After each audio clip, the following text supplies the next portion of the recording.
8 hoodlums killed during attack on police divisional headquarters in Olu, Imo State. Managing Director of the Nigerian Ports Authority, Hadiza Usman, suspended. NPA probe approved. In international news, India's grim COVID-19 record continues to worsen. And in sport, Africa's 2022 World Cup Open Group Stage qualifiers postponed.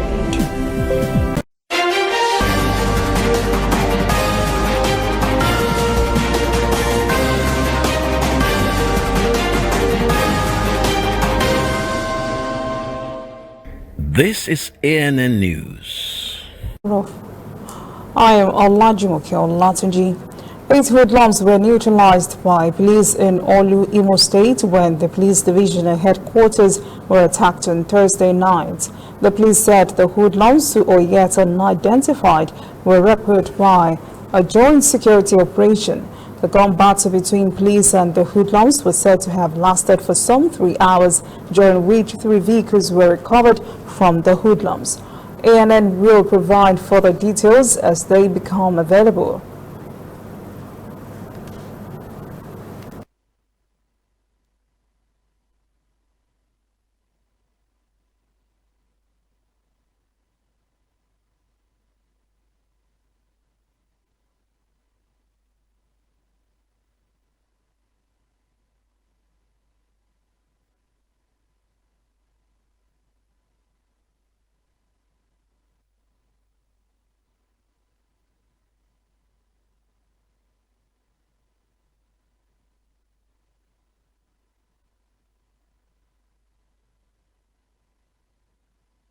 El-Rufai says there were plans by his government to attack and kill the bandits that abducted students of the Federal College of Forestry Mechanization, AFACA, even if the students would have died in such an attack.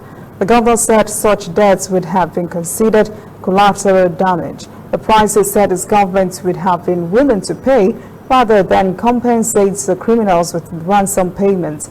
Governor El-Rufai also said the only thing that prevented the attack was that the bandits changed location just before the attack was to take place. He said the Air Force and the Army had assured him 2 days after the abduction that they knew the location of the kidnappers and that they had encircled them. He said since this is considered a war situation, collateral damage would have been expected. He said, quote, "We will rather do that than pay money because paying money has not solved the problem anywhere in the world." End quote. The remaining 29 abducted students were released on Wednesday.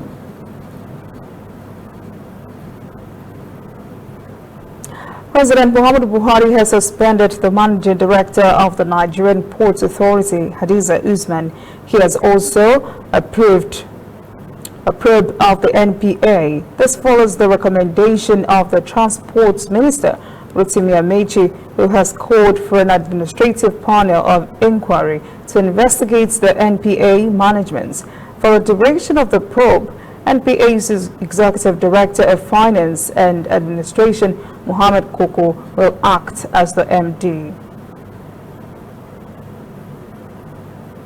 Judiciary workers and legal luminaries in Cross River State have described as Shylocks the attitude of governors who have refused to implement the President's Executive Order 10 that authorized the implementation of financial autonomy for the judiciary.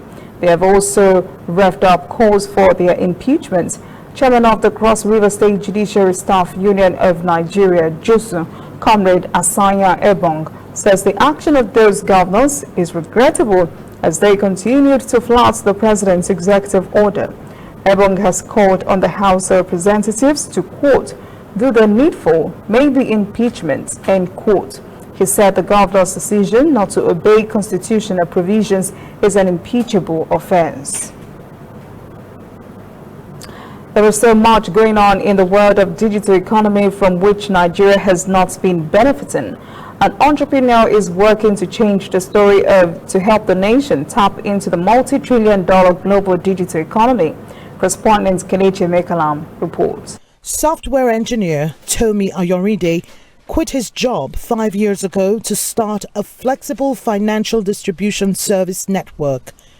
Tomi saw the gap in Nigeria's banking system, where 56% of the nation's 99.6 million adults are unbanked. So he sought to bring banking closer to the people. An ordinary citizen walks between 2 to as far as 6 kilometers to access the closest bank branch or ATM machine.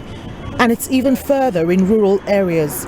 Tomi has managed to sign up to 10,000 merchants across the country on his network, providing seamless financial services in communities. We turn small merchants in every community to what you call mini bank branches. What we give them are just two things: a mobile app and a POS device. And with those two things, they serve as the entry and exit point from cash to digital. People have accepted this, people have embraced this. They found it more valuable, right, than just using the traditional banking system. Tomi's business is fast gaining traction. Together with his team, they process an average $25 million monthly, and they've recorded over 200% growth in the last year. Figures from the International Finance Corporation show that the global digital economy is worth over $11.6 trillion. Nigeria is capturing only a fraction of the trade, despite having one of the largest youth population in the world. We're also seeing a growth also in financial technologies. Now that has been incredible, because as a result of that growth, we have companies like Paystack, we have Flutterwave, and so on. And they are also building world-class organizations on the back of this explosion. So Nigeria has been creating its own share of the global digital economy. Experts say the West African nation has what it takes to build a solid digital economy. Imagine what will happen if we get our infrastructure right, if we get our policy environment right. For example, instead of fearing cryptocurrencies, as our central bank appears to be a little averse towards it, what about taxation? What about ensuring, like the US has done, that you treat it as an asset, and when you have capital gains, you also pay? Experts say the key to unlocking Nigeria's digital economy remains in the hands of the government, which needs to create policies that can accelerate growth in the industry. Failure to exploit this potential could result in a lost revenue opportunity for Africa's leading economy.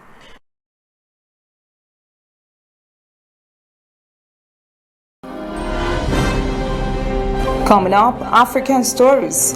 Africa's CDC warns India's COVID-19 surge could affect vaccine distribution in Africa. And later, international news. India's grim COVID-19 record continues to worsen.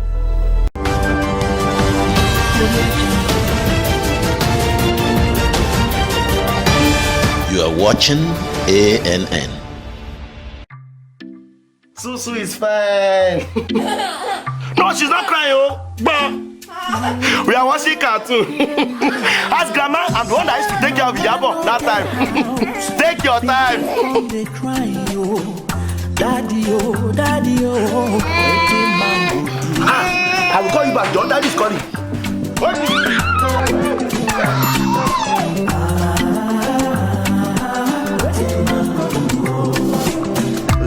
Explore without limits. Turn it up on MTN, the reliable data network. Everybody say.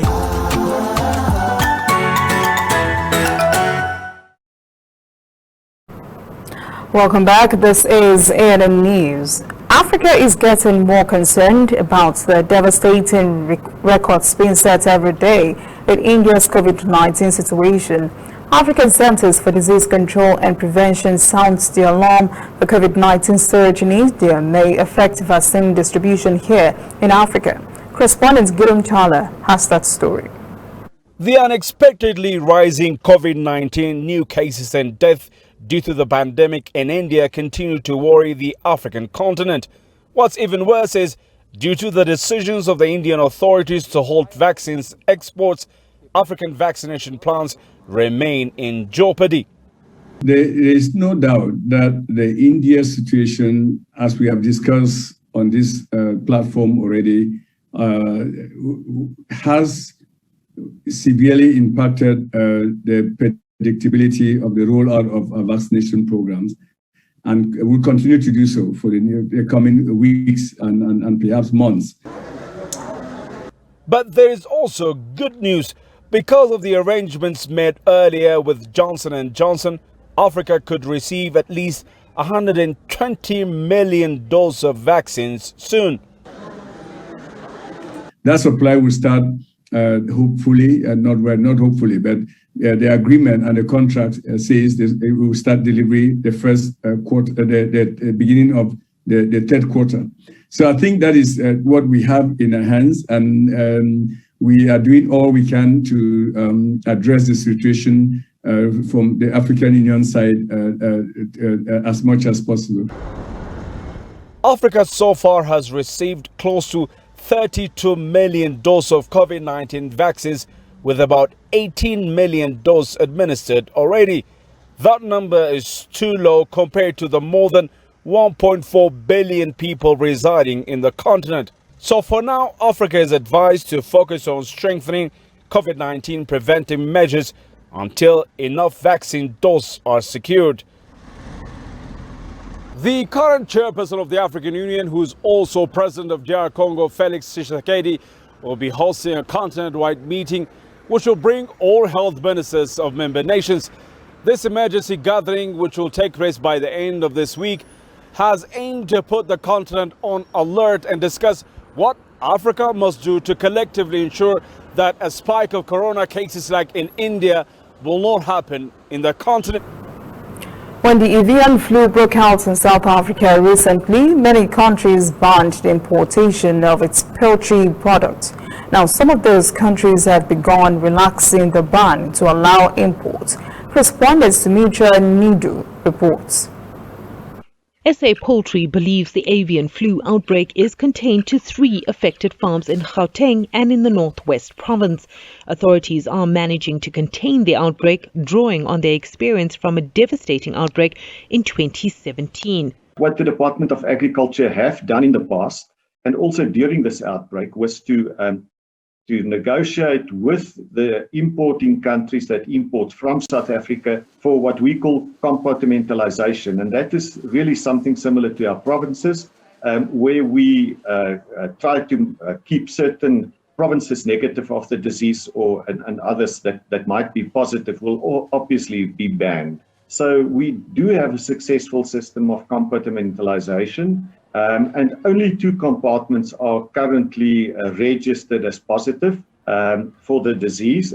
Lesotho and Swaziland have continued with restrictions on Gauteng imports, while Botswana has lifted some of its restrictions and has agreed to take supplies from unaffected farms.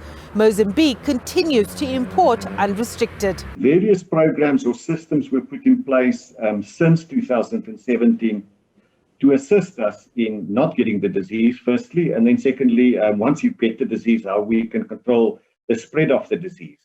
I think 3 important points here would be that we've got the ability to very quickly react, isolate a farm, and cull the chickens. Those chickens never end up in the market. So that is one very important one. Secondly, we've got a system, a computerized web-based system, where our producers that regularly test for influenza. This current strain of the disease is highly contagious. Poultry producers remain on high alert, but the agricultural sector, together with animal health, have been quick and efficient in containing a potential wider spread. Golf ball-sized hail and heavy stormy rain were recorded in Algeria's western province of Tiaret on Thursday, causing considerable damage, particularly to crops and cattle. Heavily affected were the counties of Endeb and Jiheima, where considerable quantities of hail, followed by heavy rains, caused rivers to overflow and also blocked sanitation networks and waterways.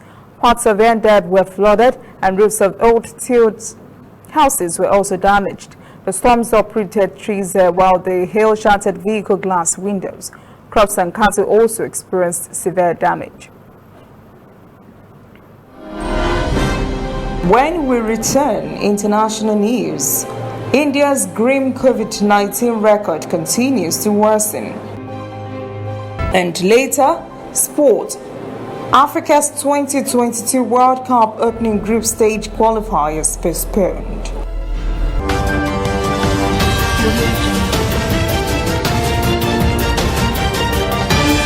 You are watching ANN.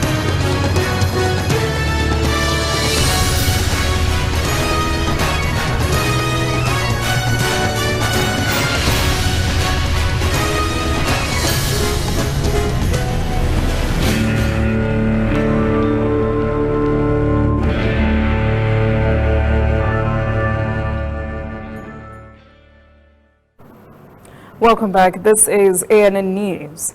India's health ministry has reported yet another record daily rise in COVID-19 cases, 414,000, while nearly 4,000 persons died on Thursday. The ministry has further confirmed the country's total coronavirus infections now stand at 21.5 million. Total fatalities have reached 234,000 as the country continues to battle the second wave of the pandemic. More than 15,000 deaths have been reported this week alone.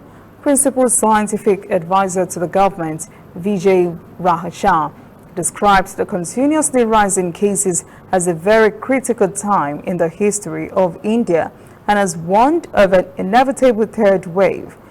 Top medical experts, including U.S. Presidential Chief Medical Advisor Anthony Fauci, have all suggested a complete shutdown may be needed for 2 to 4 weeks in India to help ease the surge of infections. Fauci advised that India mobilize its military to erect field hospitals that could ease the pressure on its besieged hospitals. Fauci assumes there may be at least 2 types of virus variants circulating in India: the B117, which is the UK variant, which tends to be concentrated in New Delhi, and the 617 variant that is concentrated in the worst-hit western Maharashtra state. Australia will resume repatriation flights for some citizens stuck in India after a controversial ban on arrivals from the country ends late next week. Australian Prime Minister Scott Morrison was earlier criticized for failing to help citizens trapped in the COVID-ravaged nation. Citizens got angrier after the government said and later reversed that Australians seeking to fly home could face jail or fines. At least 900 Australians are registered with the government in this group. A total of more than 9,000 Australians are in India. Despite the likely ease of the ban, Morrison says his government will wait until next week to make a decision on whether to restart commercial flights from India, the only way most stranded Australians will be able to return home. The India restrictions, which began in April, led to the cancellation of 2 official evacuation flights that week.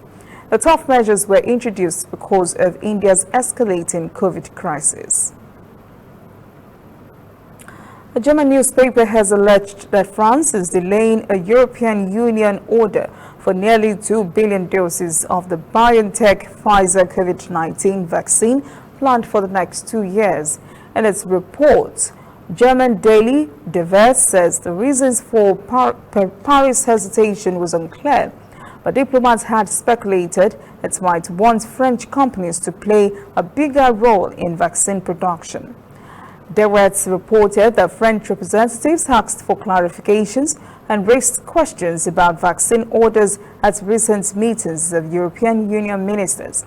EU governments fear they may be too late and may lose out on the order because of massive global demand for booster doses as well as vaccine for young people. Japan has extended its COVID-19 emergency in Tokyo and 3 other areas until the end of the month to reduce the impact of the COVID-19 pandemic before the Olympics begin. Prime Minister Yoshihide Suga says the measures would remain in place in the capital and also in Osaka Prefecture and the neighboring prefectures of Hyogo and Kyoto, Fukuoka and Aichi.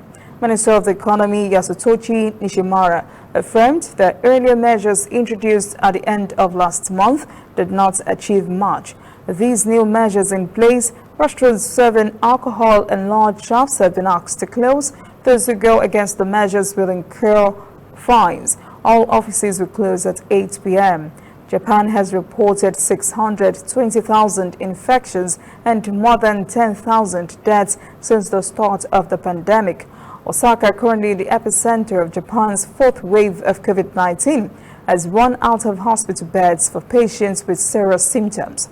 So far, slightly more than 2% of the population has received at least one dose of the Pfizer vaccine.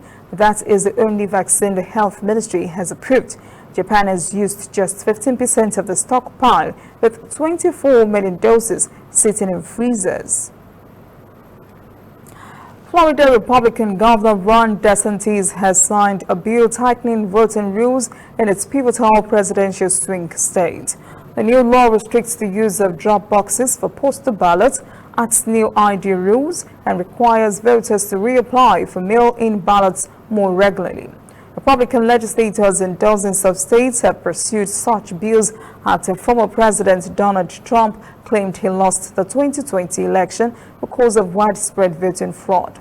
Democrats say the measures are designed to suppress votes, but Republicans maintain the legislation aims to protect election integrity. The bill tightens postal ballot ID requirements and restricts use of voting drop boxes. It also expands early voting access in most of Florida's counties. Up next, sport. Africa's World Cup opening group stage qualifiers postponed. Please stay with us.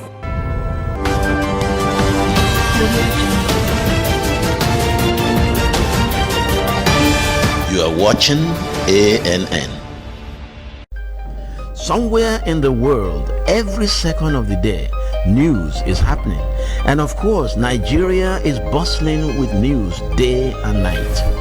That is why ANN doesn't sleep. Our eyes are peeled, wide open, so no story escapes our radar. We stay abreast of world events and happenings at home. We keep you up to the minute in the world of sports. We give you information to stay on top of your investments and all the hard facts you need to navigate your day.